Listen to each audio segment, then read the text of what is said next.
everyone. Before this episode starts, we would like to give both a trigger and a content warning. In the second half of this episode, we discuss at length sexual assault and sexual violence. And if those are topics that are hard for you to listen to and process, we strongly encourage you to not listen this week. Thank you so much. I woke up this morning to being accused of slander, and I'm now being accused of homicide. Grace. Finished She-Ra and I've been crying about it for the past 24 hours. I'm Sari. And welcome to this episode of CatF1sh. This episode 2, Money Over Morals. In recent events, there's been another calendar change to the upcoming season. Okay, look. We're so far out that I refuse to take anything as like a concrete truth at this point. I agree.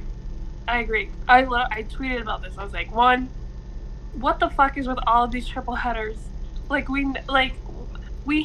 had them during 2020 because we needed to fit as many races as we could within the season in order to actually have like a proper season. And there were so many constraints and things working against F1 where it was like, all right, we're all going to work together. We're all going to bust our asses doing this. There's no reason to do it again, especially when I believe this is like the most races we've had on the calendar as well. It's 23, which is redonkulous in my opinion. I feel like 19-20 is like a good amount. 23 just feels like a lot, and my heart really goes out to the crews. Mm-hmm. Like that's just so. I mean, these people on the mechanical side, like those who work with the cars and do all that, like they already have a huge amount of work, and this is like to do a triple header. It's a lot in my opinion. Yeah, I agree. And it's just like, there's no point. We know how exhausting it is for them, for everybody involved to do a triple header, only have a break, and then do another triple header. Like, there's supposed to be three. Like, now I can understand if they are just piling on as many races as they can because they know things are going to get canceled, so it's a backup plan. But we saw that they were pretty well able to handle having to replace things and come up with races on the spot in 2020. So I don't know.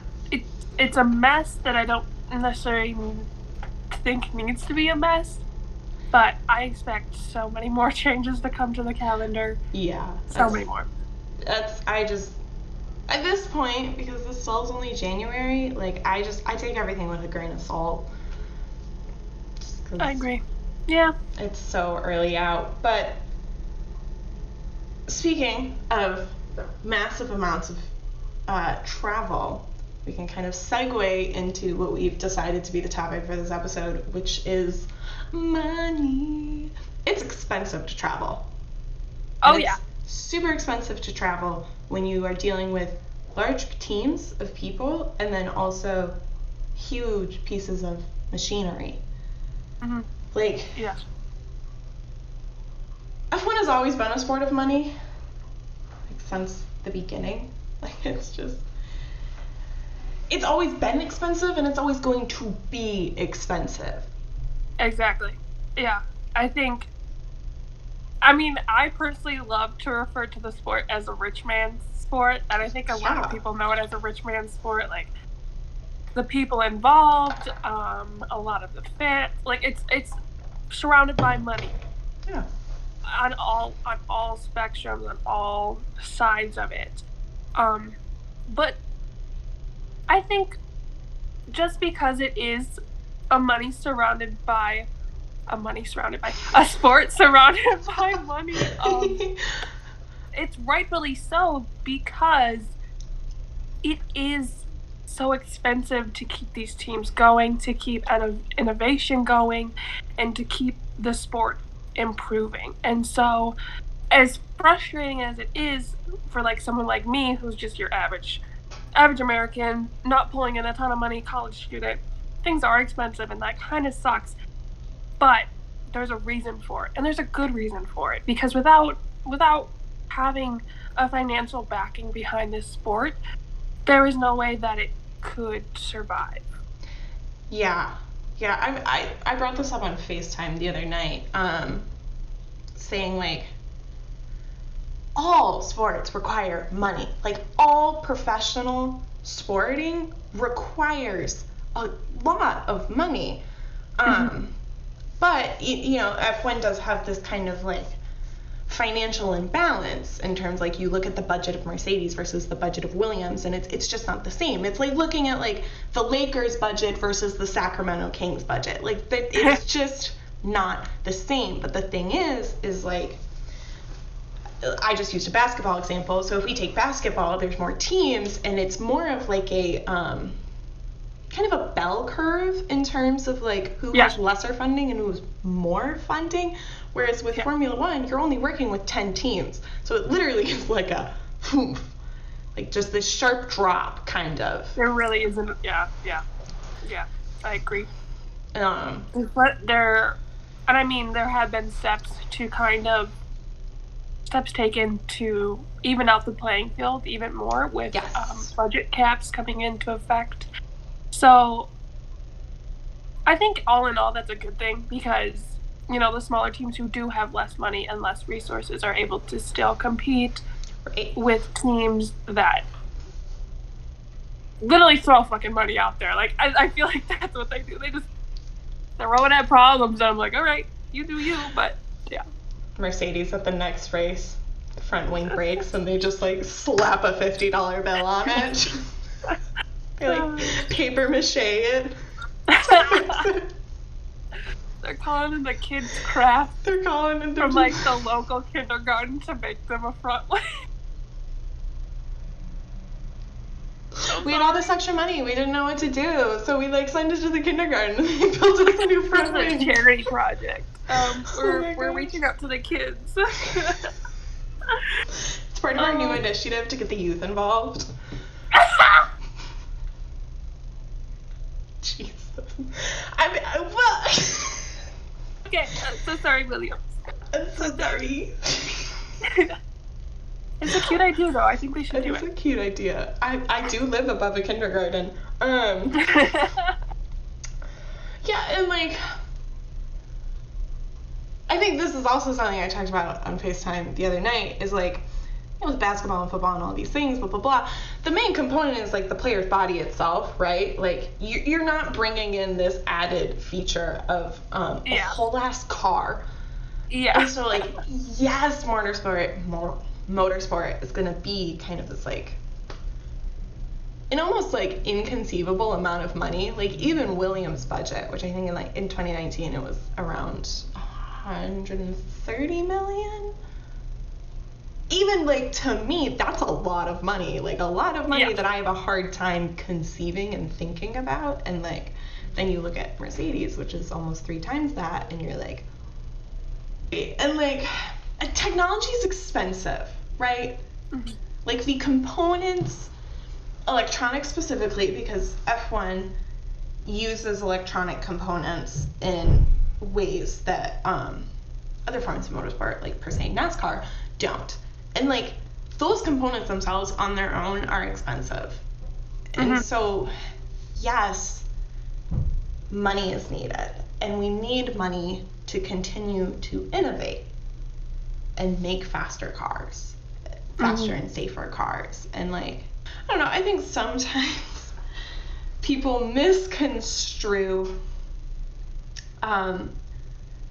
arguments like, and criticism about the current relationship that Formula One has to money, and people criticize that, and they're like, well, you think that there shouldn't be money involved at all? Like, no, I'm not blind to the fact that it's an expensive sport, and it's always going to be an expensive sport, but I can still criticize it for the choices it makes and how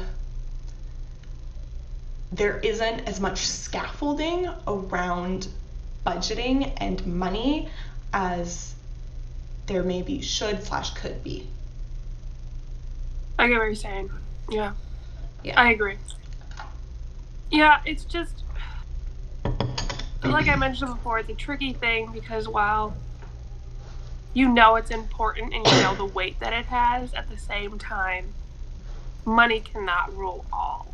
No. Money cannot be the thing that constitute every decision made. Yeah, and when you have like these kind of things where money is constituting every decision, you get what Formula One has had for a long time, which is super shady sponsors. Like, I don't think anybody's going to be forgetting Rich Energy anytime soon and that whole debacle with the Haas team. But like, yeah, these kind of situations arise because teams are desperate and in dire need of more funding. Mm-hmm. Yeah, I will say I remember I watched a video someone had covered on YouTube about all these shady partnerships that have gone down, or like how Ferrari used to be sponsored like directly by a tobacco company Marlboro. Yeah, and how that's kind of innovated into what it is today. And so, like, even, like, all the, like, the shady, I guess shady dealings and stuff, just to be able to secure proper funding in order to survive in the sport is understandable, but also a little upsetting and kind of, like why? Yeah. Why can't there be more help? Right. When teams are desperate and on the brink of collapse, like there's got to be some way that Formula One can kind of give that helping hand and not end up having situations like what happened with Rich Energy, right? Where that whole thing fell out. So right. And I find it definitely interesting that you bring up Ferrari, because I remember sitting down one day and being like, what even is Mission 1.0? What is That's it? like a whole rabbit hole. You're like, what is Well, and then I look into it, and then, like, lo and behold, it's a shell company for PMI, which is the company that owns Marlboro. So it's like, and they are not the only ones who do it. A Better Tomorrow, which is a sponsor of McLaren, is also a shell company for a, oh my God, what is it? British something tobacco? It's another shell company, and like,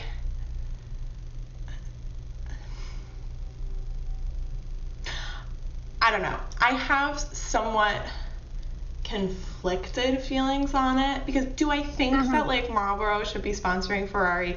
No, I don't. Like, I don't support nor condone smoking. And by having a Marlboro sponsorship, and having Marlboro slapped on your car and on all of your team wear, there is kind of this subtle okay on smoking cigarettes and smoking tobacco, which is not all current medical research points to that being bad for people.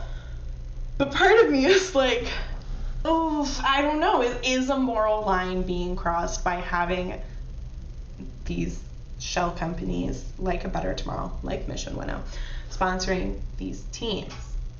I don't know. I don't have an answer to that, and I definitely need to think about it more. But it's definitely a weird and just not necessarily a weird thing to think about, but just like, how do I think about this? Yeah, how do I think about this?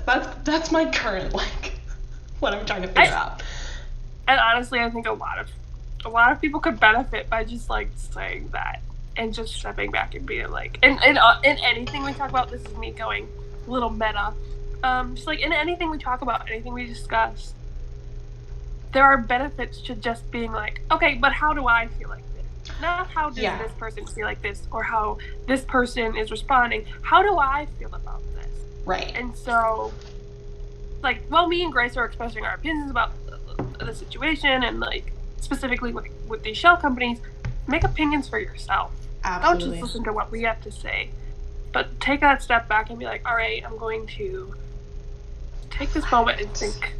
We're going to use our critical thinking brains, and we're going to consider this for ourselves. Yeah. Well, and I often say, I think the smartest thing somebody can say is, I don't know. Because there is a lot of respect I have for people who can honestly look at themselves and say, I don't know enough about this to have an opinion yet. And I say that all the time. I say, I don't know. And there's nothing wrong with not knowing, or not necessarily having an idea in the moment of how you feel about something. So long as you can acknowledge that and not pretend like you know and end up saying something potentially harmful or damaging in that kind of pretending that you have got it down 100%. Yeah. I found myself in those situations where I know a little bit about something, and then I'm about to speak on it. I'm like, wait a second.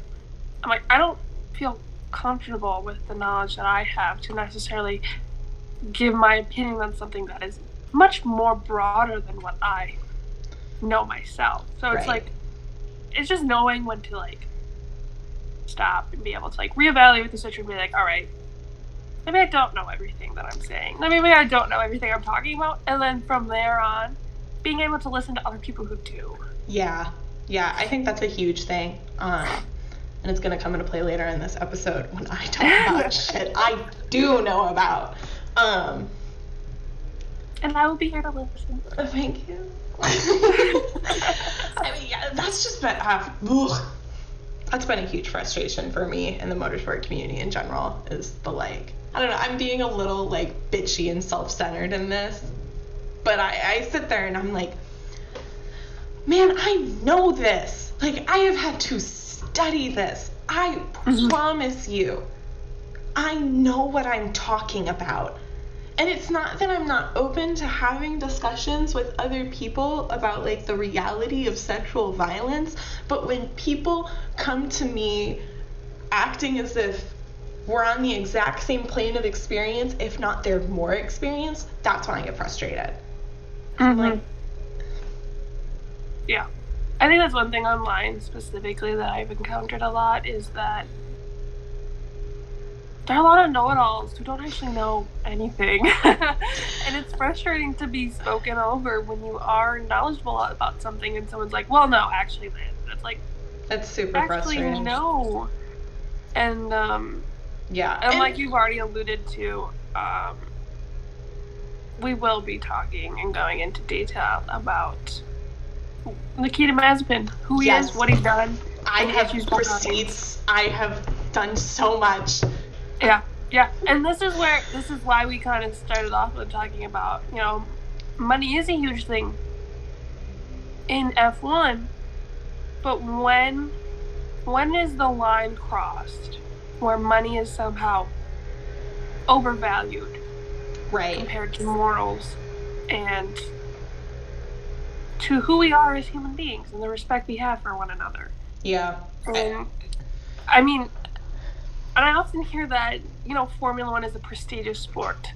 The best of the best, The drivers, they're driving some of the fastest cars in the world, and need to be the best. But why should that stop on, why should that just stop of who they are on track? Why should that not extend to who they are off track? Right. So it's just frustrating to see and to be able to separate these people from who they are on track and off track, because I truly believe that if Formula One wants to call themselves, the best of the best, the most prestigious sport, racing, whatever, I think their drivers and just who they are, all in all, need to reflect that. Yeah, well, and I just say fuck it. I say we just launch right into Haas and Nikita Mazepin. Go in. Because one thing that I've seen some people say is, well, I would rather have him on the grid than 9 teams. And here's like my rebuttal to that is who the drivers are and how they conduct themselves online and off track matters because it's a direct reflection upon the team. They exist in the public eye when they are like out and about and doing events and posting online.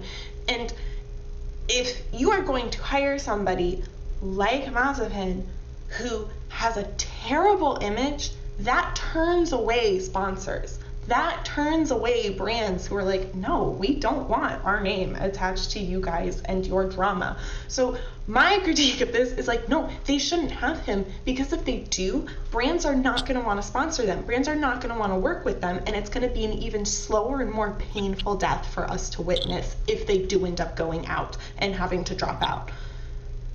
I mean, I'll say it. I don't think I'll be the first one to say it, but I don't. If they seriously think that taking on Mazepin and keeping him for more than 1 year, if a year at most, is a death sentence. Yeah. Because what they're going for right now is the quick cash. They're going for the quick paycheck so that they can, currently, what they are dealing with, stay online and stay alive. Whereas what we're seeing with Williams is they're doing the long-term game. Right. They might not have a lot of money now coming in, but with the new ownership, new management, everything new, it's this gradual return to being back on top and being financially stable. Williams has been playing the long game because here's like Latifi's also bringing in a lot of family money, right? Mm-hmm. Like that's no secret. And I don't think that he's like a shit driver by any means. Is he the best on the grid? No. But they're playing the long game and they're being a lot smarter about it. And I really, like you said, Haas is going for this quick, immediate cash, and it's gonna bite them in the ass. Because I mean, they've already gotten themselves into this situation because of their, I guess because of their lack of knowledge or maybe lack of foreplanning when it comes to sponsorship and handling money. I think it's lack of foreplanning. Foreplanning, because Gene Haas has been in motorsport for some time. He has the Stewart Haas NASCAR team. It's just poorly done. It's very poorly done. Poorly researched. Yes. Poorly handled. Yes. And I look at them saying like, oh, we're going to keep him. And I'm like, what company is going to want to work with you when this is all done? What company is going to want to give you large amounts of money and smack their logo on your car that people are likely permanently going to associate with this? Mm-hmm. Well, what company? And I would like to clarify right now before we get super deep into this. By calling Mazepin out, we are not giving him a platform. I've heard some people say, I will not be referring to him at all during the season because I don't want to give him a platform. And I totally understand that sentiment, and I think it is up to you. If you don't want to talk about him, awesome. I will be, because this is not like a Trisha Paytas Tana Mojo situation where this is not YouTube drama. This is not YouTube drama where these people's relevancy solely depends on people speaking about them. And because if people stop speaking about Trisha Paytas, she will eventually go away because her career relies on media attention. Relevancy, yes. And relevancy. Nikita Mazepin does not. If we stop speaking about him, he's still going to be there. And I really believe that he needs to be called out. And if we don't acknowledge these problems and speak about them, we are just opening the door for them to further persist. So I completely respect those who've decided that they will not be speaking about him, but I will be. And that is my choice. So that's just what I wanted to say before we fully dive in. Yeah, no. I agree with what you're saying. I personally, as someone who is, I don't know if I should say this, but like I help run an account that's kind of big on Twitter. Oh yeah, you can say it. Say it. Own up to it. Yeah. I help run F1 Struggle on Twitter, and we've decided that we are not posting about Mazepin because that account itself is meant to be a positive thing and spread positivity. Right. And so we're like, we just don't, even if it's a joke that's, made at Mazepin, we don't want it on our account. We don't want to associate ourselves with him. But me personally, I'm like, am I going to talk about him? Yeah, because I want to criticize him every step of the way. Like, I want to be able to voice my opinion and voice my disgust in what has happened and any future things that happen, because who knows what he's gonna do. That's what I'm afraid of. We just don't know what to expect from him, and Haas can say all they want about like, oh, he's improving, like he just needs to grow up, this and that, and blah blah blah.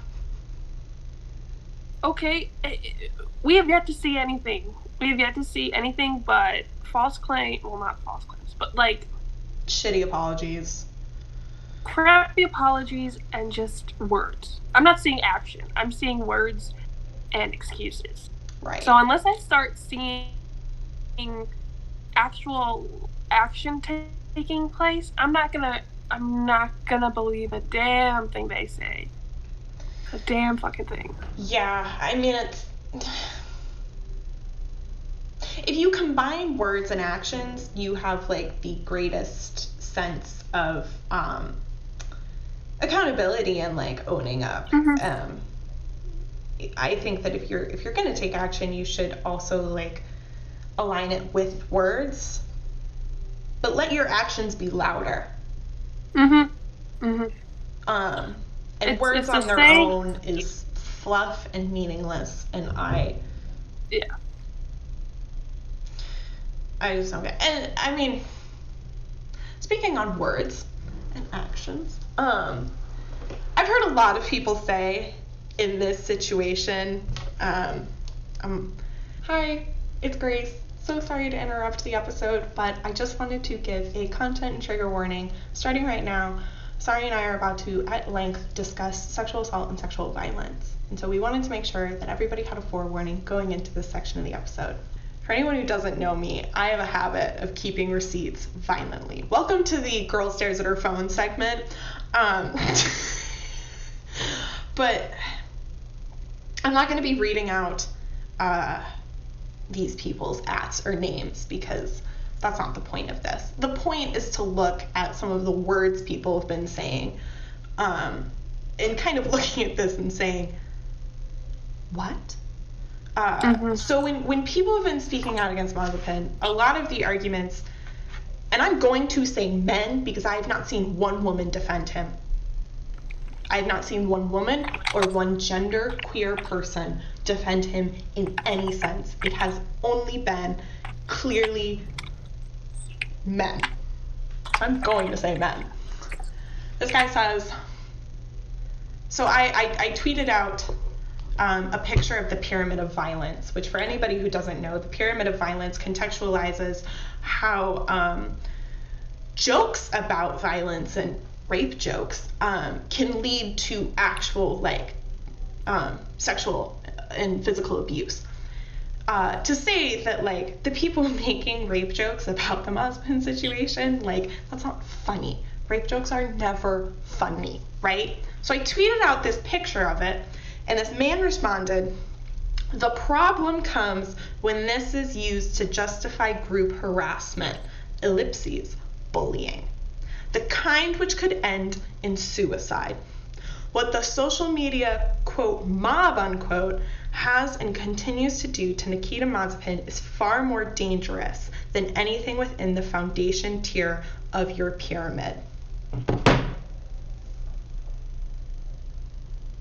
Okay, first off, I have a lot of thoughts.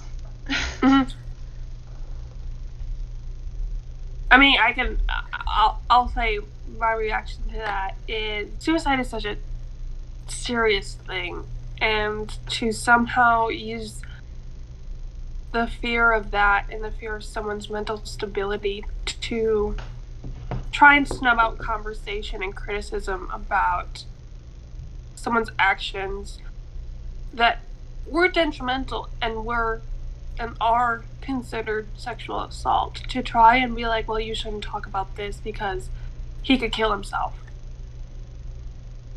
It's a fear it's tactic. Manipulative. It's manipulative and it's a fear tactic. And it just... And you know what? I will say this, that I don't think a lot of people are at that point yet where they would consider this, or maybe would never say this. Just because they themselves have a lot of healing to do regarding things that have been said and regarding the situation. I hope at the end of the day that Nikita Mazepin grows and becomes a better person and is able to see that what he has done and what he's being called out for is bad. It's terrible. Right now I'm just seeing excuses from him what has happened, and I'm seeing excuses from him and excuses from the team, and I'm hesitant and nervous to talk about this because this is somewhat of a controversial thing, but the organization that I'm a part of and work under as a rape crisis counselor, we believe in the rehabilitation of those who have caused harm. We do. But, and this is a huge but, because I will not let anybody take my words about believing in the rehabilitation for people who have caused harm, and I will not allow people to twist that into a defense of Nikita Mazepin, because what I know for a fact is that rehabilitation takes years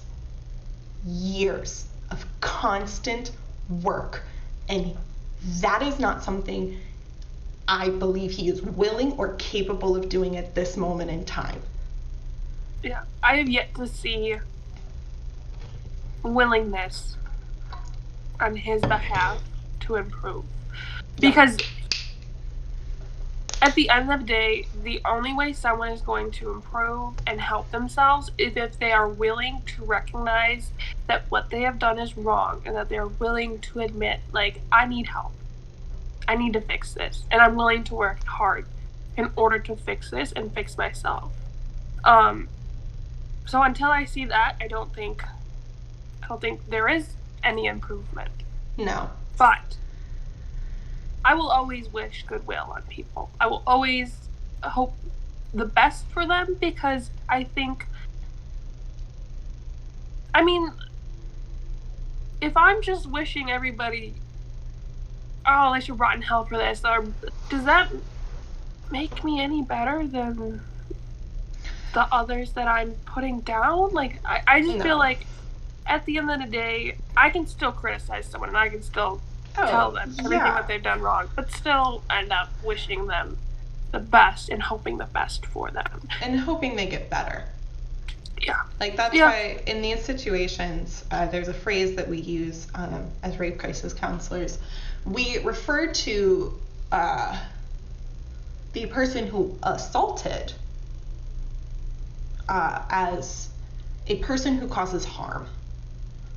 We don't use the term rapist, because through time and societal factors, that term has become like synonymous with monster, right?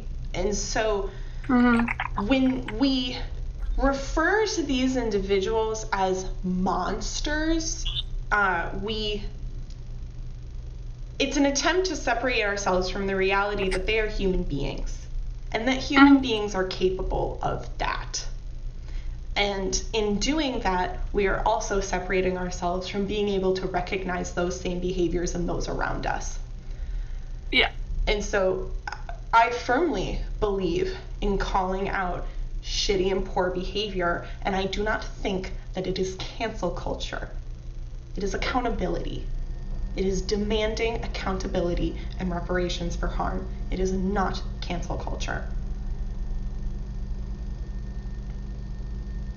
No, I think cancel culture is such a quick and it's a quick relief for justice, but without actually having justice, in my opinion. Yeah. It's the internet's way of lashing out for people's wrongdoing without actually getting anything out of it. What we're doing here is not canceling Nikita Mazepin. What we're doing here, as Grace said, is calling out poor behavior. And not just doing it once with a fucking hashtag for that trend for like one day. It's a repeated action and a repeated reminder that, hey, this isn't okay. We haven't forgotten.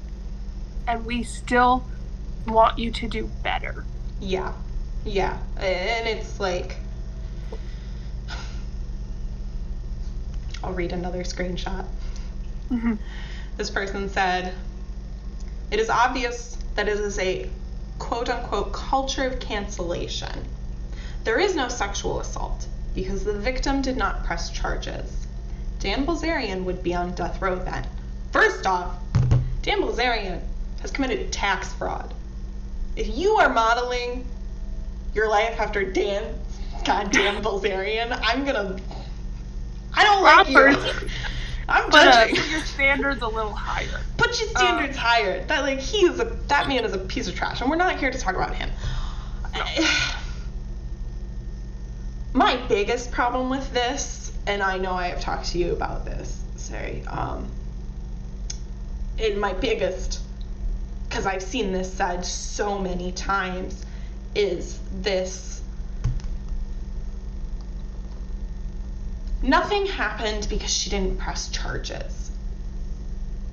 And I have seen this said by both sides. I've seen men who are defending Nikita Mazepin say, well, nothing happened because she didn't press charges. And I've seen people who are speaking out against him saying, charges should be pressed. Hear me now. No. I think, unfortunately, and this is from both sides, in the dialogue about this incident, people have completely forgotten the survivor and her autonomy. And keyword there, survivor. I implore people to stop referring to her as a victim, because that is a very, it's a harsh term for people who have survived violence, because sexual assault is about power and control. It's not actually about sex. It's about power and control. It's about one person exercising complete power over another individual. And when we refer to these individuals as victims, it presses this notion more that they have no power. When we refer to them as survivors, we are giving them a portion of that power back. And when people demand that she needs to go to the police, it is a removal of her power. It's her choice to go to the police. And if she doesn't want to, that is fine. Mm-hmm. The people who are demanding that she goes to the police are the same people that don't understand that the police have never believed survivors. Never. Ever. And it is something that I and the organization I am a part of work so hard on. Like, we go in to CPD departments and do training to try and fix this in the policing system, because the way police academy graduates are taught, it's not with sensitivity and awareness to survivors. And it just bothers me so much that people, A, demand that she sees the police, and then B, say, well, there has been no assault because she didn't go talk to the police. Like, if I kill somebody, whether or not the police are involved, that person's still dead. There's still a dead body. Mm-hmm.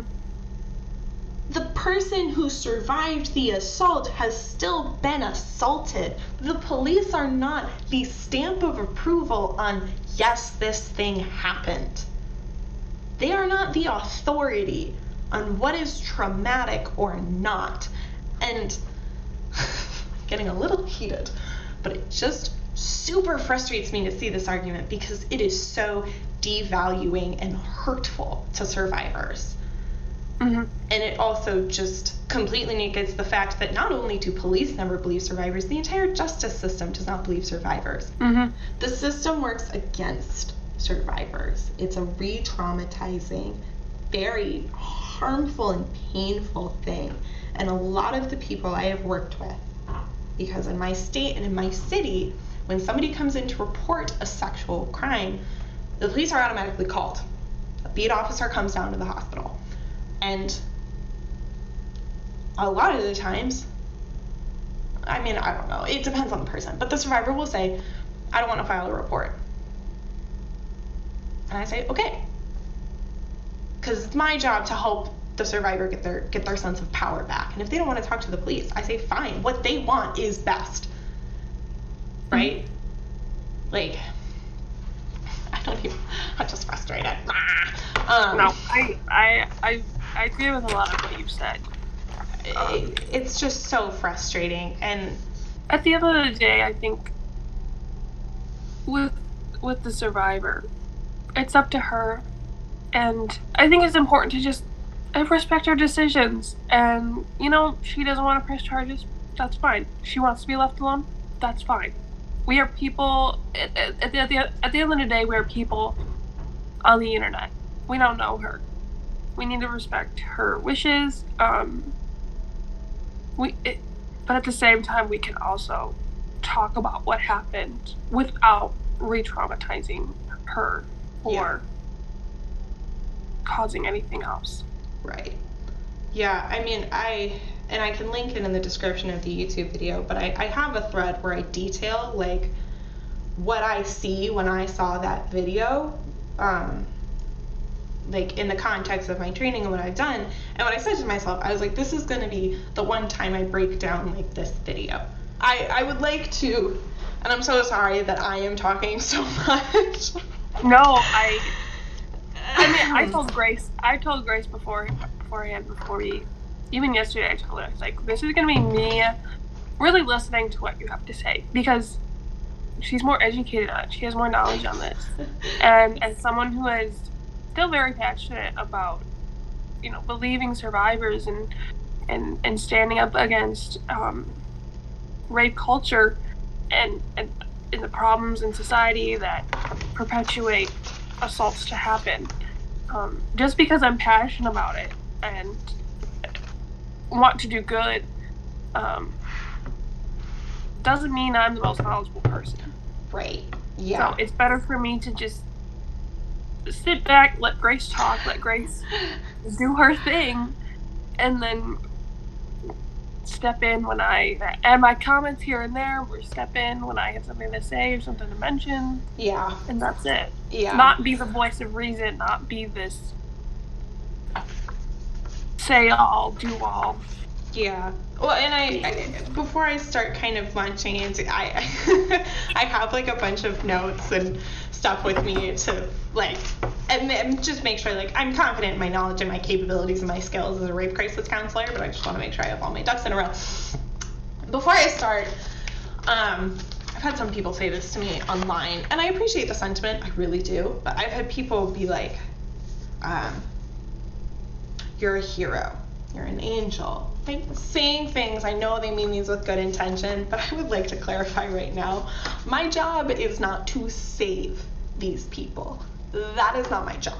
My job is to help them get their power back. I am not a savior. I am not a white knight. I am not any of those things. I am one educated woman who is doing her best to help these people and get them what they want. Because what I want does not matter when I'm working with a client. But anyway, back to this discussion. So this individual says, because she put her finger in her mouth, that means that she, like, that's the gold standard of consenting. No. So, The favorite part of this is just you pausing and saying, no. No. Our brains have a response to trauma that is not, it's pre-programmed, right? Like, we live in this, like, industrialized society, set world, but things weren't always that way. And the part of our brain that deals with these life or death or perceived life or death instances, like, that's what your brain is hardwired to do. The survivor has no control over how their brain chooses to respond. So when you experience something that you perceive to be a life or death situation, you activate your stress response cycle. So it's activated, and these trauma signals are analyzed, and they move to the hippocampus in your brain, which is the part of your brain that helps process emotion. And that is the priority in your brain. Like, your prefrontal cortex, your rational decision-making part, that is not prioritized at all when you are experiencing trauma. Your brain goes, get that out the window. We don't need that. We are running on base instinct right now, baby. And so you have these responses, and a lot of people say it's fight or flight, which this notion perpetualizes this harmful idea that, like, if you are being assaulted, you have to fight, which is not true. The survivor has no control over how their body chooses to respond. And the fight or flight are not the only two responses. There's actually 4: fight, flight, engage, or freeze. So fight and flight are pretty self-explanatory.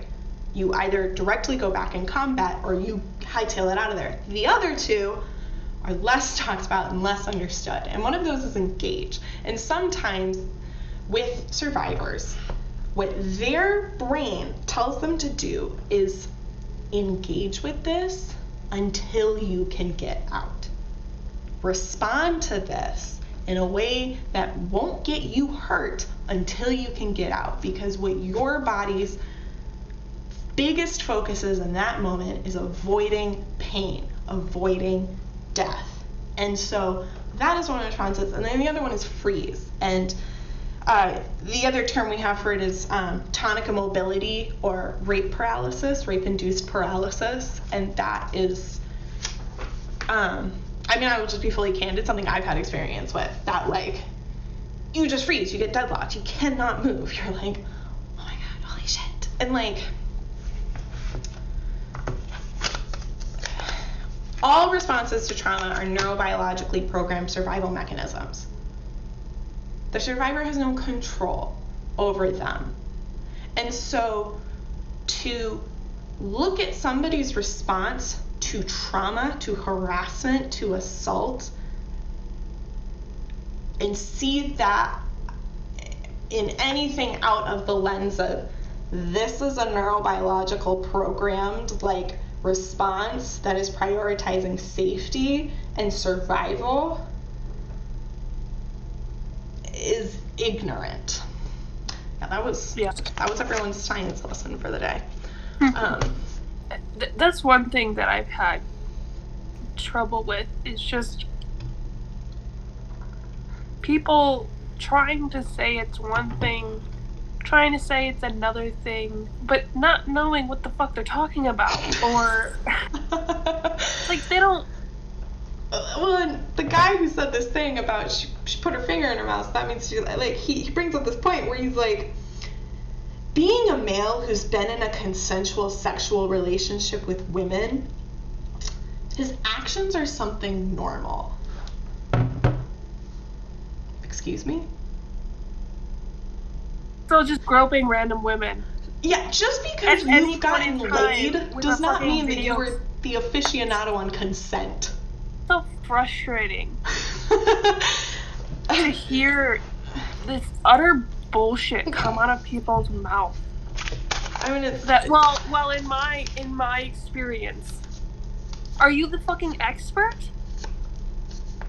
Big whoop! You boned somebody. Congratulations! Like, you had sex. You had sex. Okay. Cool. And little big boy. It's your big boy pants. It's like, you are not, this is just verbally, it's hard for me to express everything I'm thinking right now, because consent is such an important thing, but So people important. express it differently. Yes. And in different manners, that you cannot Yes. blanket term or say, No. like, just because this happened with this one partner and it was okay with them and they were okay with it, that should mean that with this person who is a completely different person who has different boundaries and this and that, it should also be okay with them, right? No. Everybody has different boundaries. Everybody has different concepts of consent. Right. Well, so just hearing that, I'm like, does he think all women are the same? And the other thing I've heard some people say, and this one, I'm literally gonna like blow a gasket over this one, is some people have said like, no, they were just drunk. Hello? Being excuses assault? Excuse me? Excuse me. Let's talk about what makes a sex crime. I got my flashcards. Everybody get your fucking flashcards out. We're learning today. I got my flashcards. Let's talk about what makes something consent, or a sex crime. What defines a sex crime?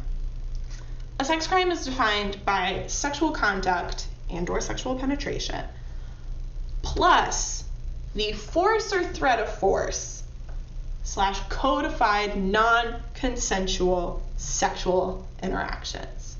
That's the formula for a sex crime. And I'm going to break all these terms down, because if you don't work in this, they can be a little like, wait, what the fuck? So sexual contact and sexual penetration are any intentional or knowing touching or fondling of the victim or the accused. I say victim because this is the legal terminology. I do not agree with it. I use the term survivor. Either directly or through clothing of the sex organs, anus, or breasts of the victim or perpetrator, or any part of the body of a child under 13 years of age. And the way it says victim or perpetrator is because sometimes sex crimes are somebody forcing somebody to touch them. Sometimes that is what happens. And then sexual penetration is any contact, however slight, between the sex organ or anus of one person and an object, sex organ, mouth, or anus of another person. Evidence of emission of semen is not required. So that's sexual conduct or sexual penetration. And then the other part of this, and what defines a sex crime, is force / threat of force, which is pretty self-explanatory, or codified non-consensual sexual activity. So that falls under, 4 things fall under that term. And codified non-consensual sexual activity is a fancy term for one party is unable to consent. If somebody is unable to say no, then they are unable to say yes, and vice versa. Some people cannot consent, and it is those who are unable to consent given the nature of a relationship. So that is, in really unfortunate instances, cases of incest of family members. You cannot consent in that relationship. It is someone who is unable to understand the nature of the act, so that's in place to protect the severely mentally disabled. A minor, someone under the age of 16, or someone who is under the influence of drugs and or alcohol. Those people cannot consent. And I have also heard some people claim that she is a sex worker. And, okay, one, sex workers have the right to refuse consent. Don't get it twisted. Just because somebody is a sex worker does not mean that, like, they are down to go with every single thing. Like, they also have the right of consent. Mm-hmm. They are people. They have the right of consent. And exactly. And it also comes from this, like, misunderstanding of sex work, because sex work is ethical, consensual, non-coercive interactions between two people who are consenting. That's sex work. Like, I'm gonna read a tweet somebody said. So this person says, "It was not sexual assault. She confirmed it in her Instagram story thing that was later taken down. Both apologized, both didn't have to apologize. In his culture, this is not a problem, and this cannot have an impact on his career. Exactly the same behavior did not lead to problems for Lewis, Button, and others. Okay, first off, Lewis Hamilton has never had a sexual assault allegation, so. This person responded with, have you seen her Instagram stories? The stuff she was posting about protecting drunk women. Mm-hmm. They said, if within a year she suddenly changes her version and says that she was against it and it was sexual abuse, okay, he will be to blame and I will agree with that. Now, he did nothing wrong. But if she decides to change her version after a few years, then she is a whore and a stupid bitch. Just let that sink in.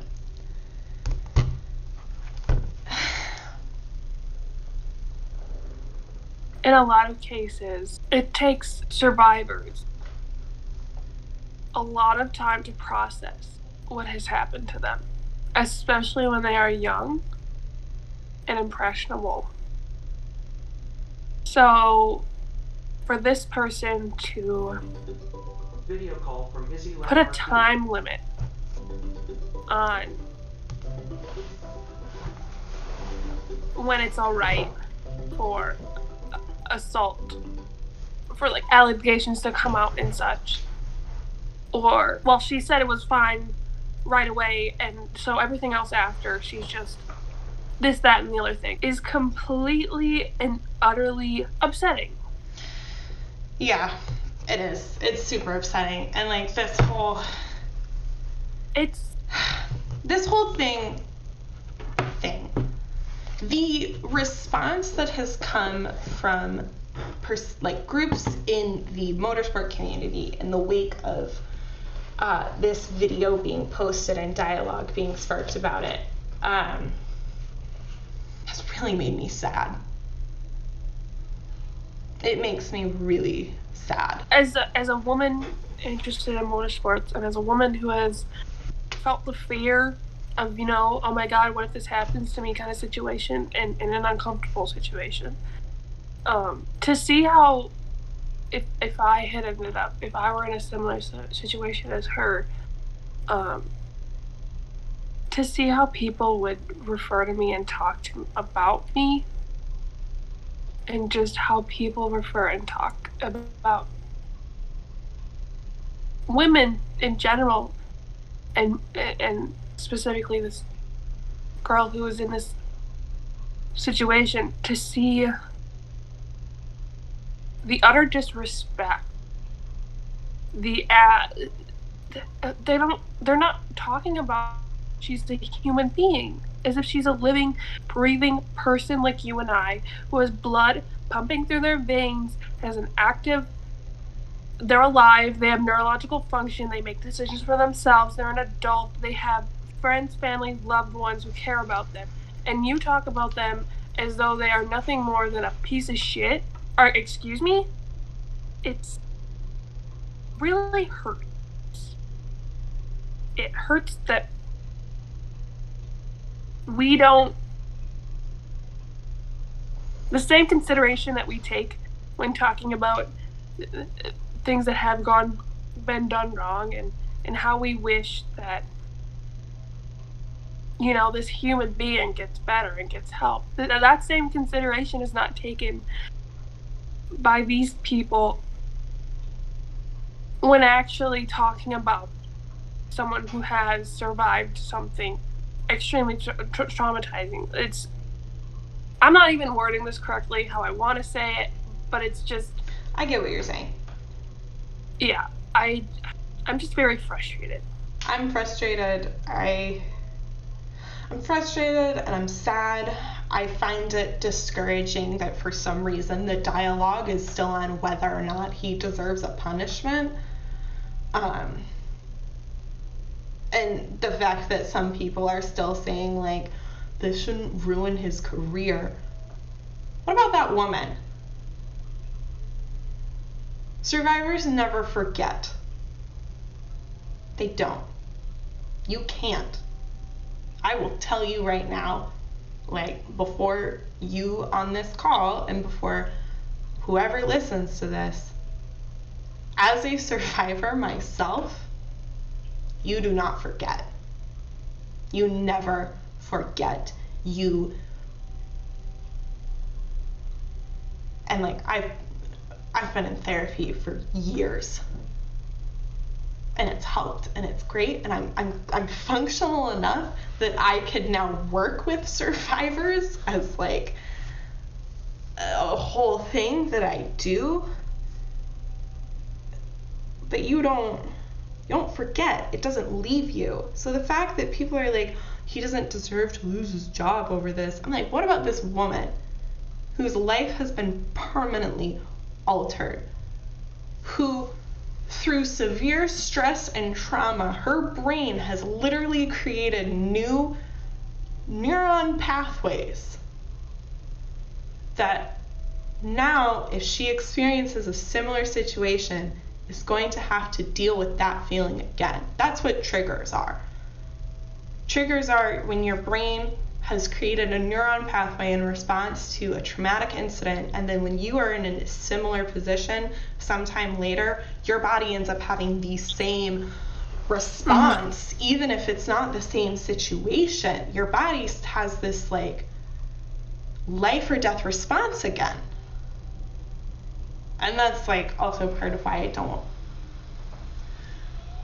I don't use the phrase like, oh, triggered snowflake, because it completely disregards the fact that triggers are a real thing, and triggered is a real term, and it's a term used to describe people who've experienced extreme trauma and are now dealing with kind of the shockwaves of it. Like, I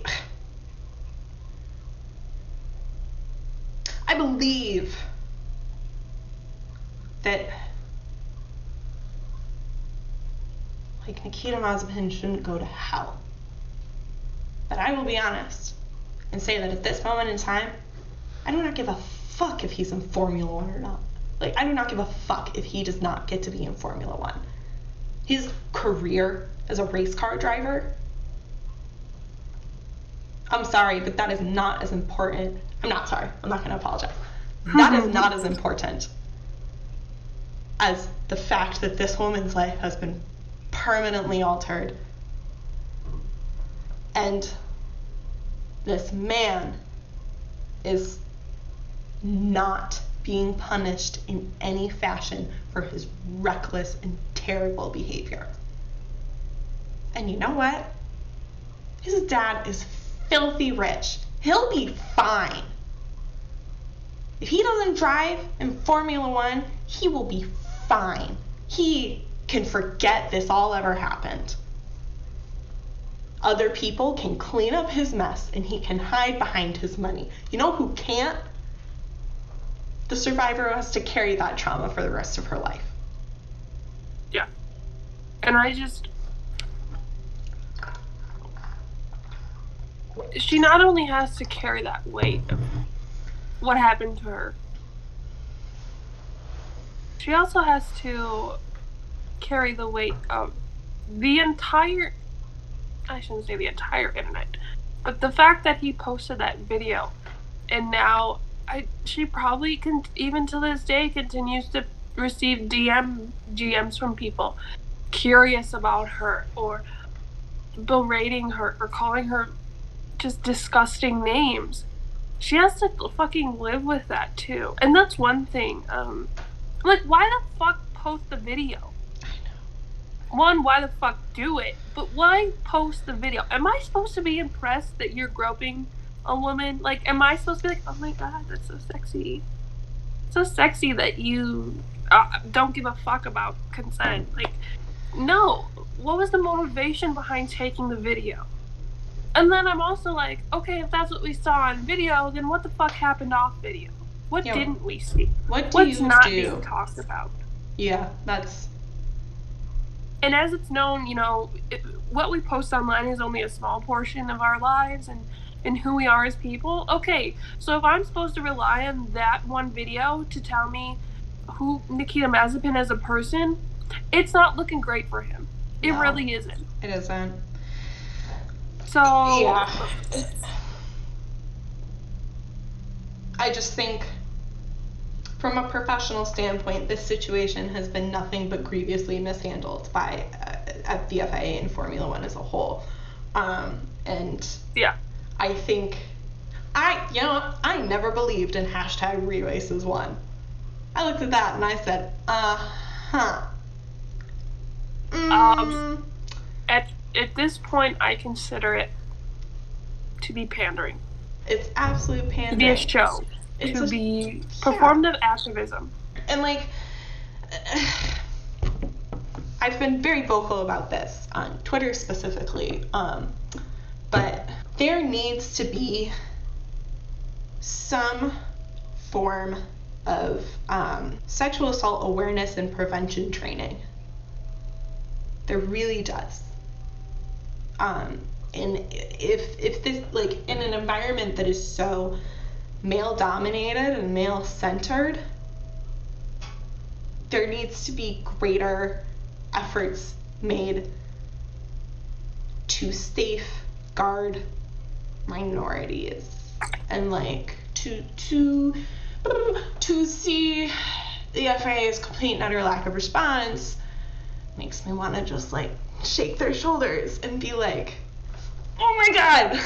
Like, do you not like understand this at all? Like, you're gonna let this man be in the paddock with all of the women from Formula W, like with all of the female members of staff. Like, you're just gonna let him be there in this position of power as a driver and not do anything? And I almost want to write a letter to them and just be like, please, just like put all the drivers and the team principals and a couple people from the teams in an auditorium and let me hop up on the stage with a PowerPoint and let me go for like an hour. Mm-hmm. Like, just. And I mean, holy smokes. I just looked up diversity training in Formula One. Oh my god. And please.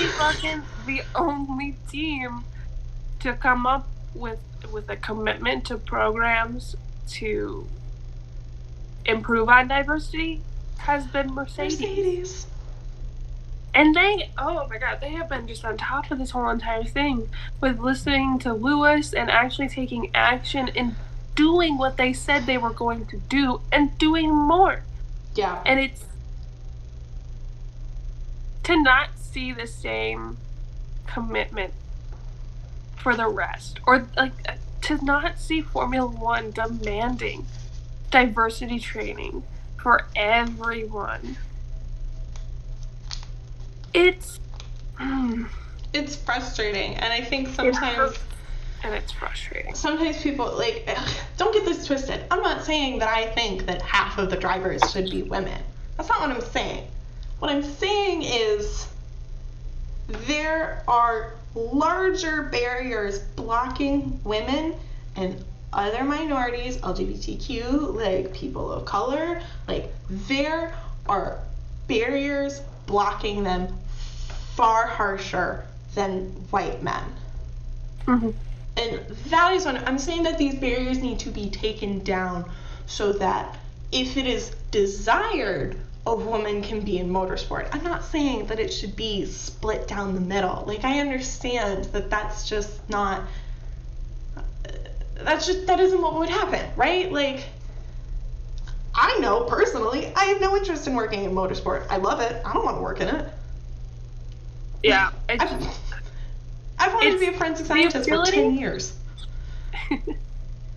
It's the ability to allow those who wish to be in motorsports yeah, without barriers, right, putting them at a disadvantage compared to their counterparts. Right. At the end of the day, I don't give a fuck at the end of the day how many women are on track, just as long as they have an equal opportunity to get there like everybody else. Right. And I it just like, it's so apparent that Mercedes is the team that cares the most about this because they have the greatest like number of representation. I remember watching like one of the McLaren Unboxed videos, and they walked into like their eating area and it was just this room of white men, and I was like, holy shit, I would be terrified. Like, I was like, oh my god, that would actually scare the shit out of me. Like, let alone if I wasn't white. Yeah. Like, that's, like, I don't know. And these are bigger discussions for another episode. Yeah, I think one thing that I will want to touch on before we kind of start moving to wrap things up, there's so often I'm going to touch on it now, yeah. Yeah, there's so often this, people will say, like, well, they're taking, like, he deserves this job. This is his job. Or, like, I mean, if we want to, like, get a little political, I mean, when it comes to immigration, people are like, oh, these immigrants, they're coming to take these jobs from us. What made you think that job was yours in the first place? Yeah. Did it have your name on it? Why is it your job? That's an open position for anybody who's qualified to take. Yeah. So no jobs are being taken from anybody. I mean, your job is not being taken from you. Right. You know what is happening, though? There are barriers put in place to prevent more qualified people from getting your job. Right. So it's... I feel like I've seen that conversation, I think, about the drivers, too, where people be like, well, what about this guy and this guy and this guy? I'm like, okay, who says that's their seat? Is their name written on it? Because as far as I'm seeing, that's an open seat for anybody to take. I mean, yeah, I'd like maybe this person to be there, that person to be there. At the end of the day, fucking free game. And there's, like we said, money, huge part. Backdoor dealings, as our lovely Red Bull principal has said. I will quote him. Backdoor dealings, politics. Yeah, those are pretty big parts of the sport too. But as far as I'm concerned, that's not your seat. That's not their seat. At the end of the day, it's anybody's seat as long as they prove themselves and also have the backing, sadly. Right. Because money is a big part. Money is a big part. But all these other jobs, it's just, you are delusional.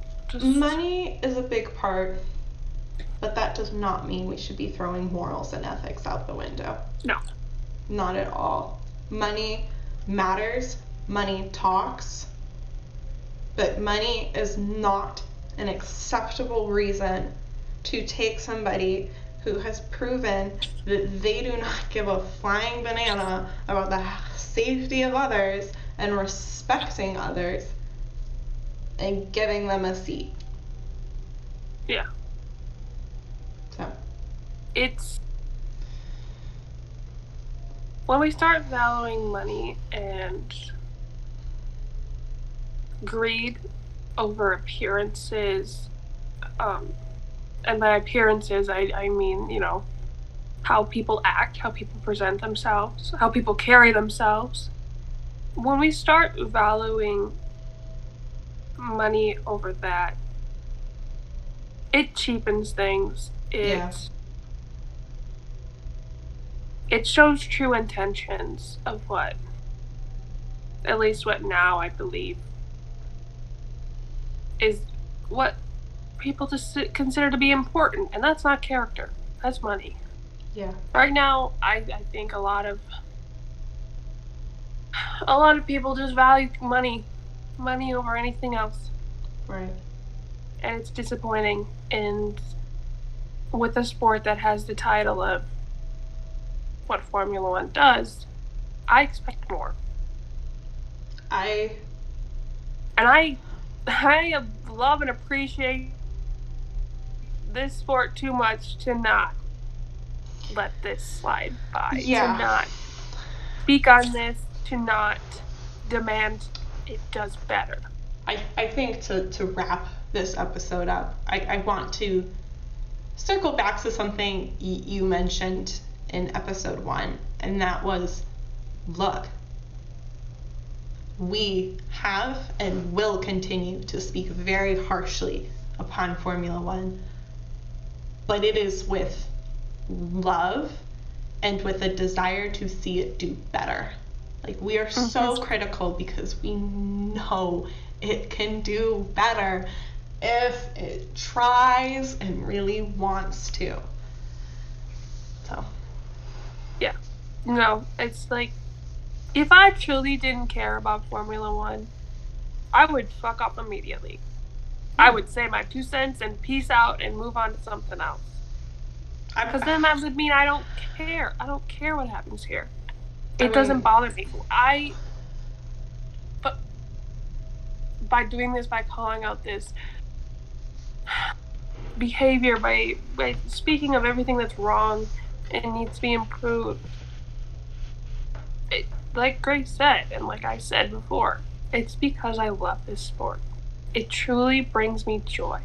Yeah. It's something I have created connections with people with. I've created friendships. I myself have felt more inspired by this sport personally, creatively, and I need to be able to watch the sport and give it my money and give it the time of fucking day and not feel guilty about it and not feel like I'm somehow putting my own ethics and morals into a compromised position. Right. Because of situations like this one with Nikita Mazepin. Right. Yeah.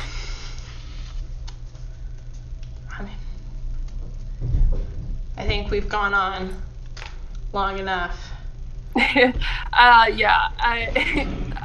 We had some other stuff, but apologies to you for having to go through this later and that's fine. Edit and make sure things sound good. I'm happy to do it. It's it's calming. It's therapeutic. Yeah, a heavy episode today. Not all episodes are going to be this heavy. No. I want to clarify that now, but this is. It just felt wrong not to speak about it, and especially given my position and what I do. Yeah. I was. Yeah. No, I agree, and. Again, I will echo words I said in the first episode. These kinds of conversations that are uncomfortable, that make you feel emotions, like want to cry, they are conversations that need to be had. Because we all need to dedicate our time to listen, to think, to figure out what we want and and just process things. So yeah, this wasn't the most comfortable podcast. This wasn't the most easygoing, carefree thing to listen to. And I know when I listen to this back, it's not going to be easy. Yeah. But that's okay. That's okay. And it's good. It's good. It's healthy. And I think at the end of the day, it'll be. We hope that we hope that by listening to this, you yourself come out of this a little more educated, a little more just conscious. Yeah. Of yourself, of the other, of the world, and just think. That's all I ask. Please just think for yourself. Yeah, and if anybody has any questions, comments, anything on YouTube, you can comment them. We always link our socials in the description box, so you can talk to us directly on Twitter, which is usually what's linked, if that is your jam. I also link our TikToks, so you can come hang out with us there. Shit show. Yeah, thank you all so much for listening. This is episode 2. We're feeling really good. We're feeling amped. And hopefully next week we'll have something a little more light and fun. Yes. I'm sending you all my love, all of my appreciation, and just thank you. And wishing you the best, whether it's the beginning of your day or maybe you're ending it. I love you. Thank you for listening. Thank you.